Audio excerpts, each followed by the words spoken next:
ব্যস্ত শহরের কোলাহল ছেড়ে আমি আজ হারিয়ে গিয়েছিলাম প্রকৃতির এক মায়াবী রাজ্যে। তো এখানে দেখেন চারি সাইডে মিলিত শ্যাওলা। আর এখন আমরা সোরবাদ দিয়ে বইটা দিয়ে যাব। তো আমরা কিন্তু অলমোস্ট চলে আসছি। এখান থেকে দেখেন কিছু কিছু পদ্ম গাছ দেখা যাচ্ছে। তো এখন আমরা পদ্ম বাগানের কিন্তু একদম মাঝামাঝি। দেখেন চারি সাইডে শুধু পদ্ম গাছ আর পদ্ম গাছ। আর এখন একদম দুপুরবেলা, টনটনে রোদ, খারাপ অবস্থা, বাট তারপরেও ভালো লাগতেছে। হয়তো বিকালে আসলে আরো ভালো লাগতো। সামনে দেখেন এদিকে শুধু পদ্ম ফুল আর পদ্ম ফুল। এই যে কড়িগুলো দেখতেছেন, এগুলো কিন্তু কালকে ফুটবে। অনেক কড়ি এই জায়গায়। আর সামনে কিন্তু প্রচুর ফুল। তো এই যে ফুলটা দেখেন কি সুন্দর। সামনে কিন্তু দেখেন প্রচুর পদ্ম ফুল, কিন্তু এই জায়গায় ঢোকা একটু টাফ। তারপরে আমরা চেষ্টা করতেছি ভিতরে ঢোকার। এখান থেকে ঢুকতে বেশ কষ্ট হচ্ছে, কারণ দুই সাইডে কচুরি পানা। আর পিছনে দেখেন কি পরিমাণ পদ্ম ফুল ফুটে আছে।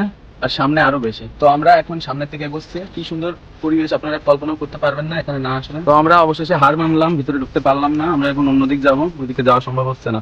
তো এইদিকে অনেক পদ্ম ফুল আছে, আমরা এবার এইদিক যাওয়ার চেষ্টা করব।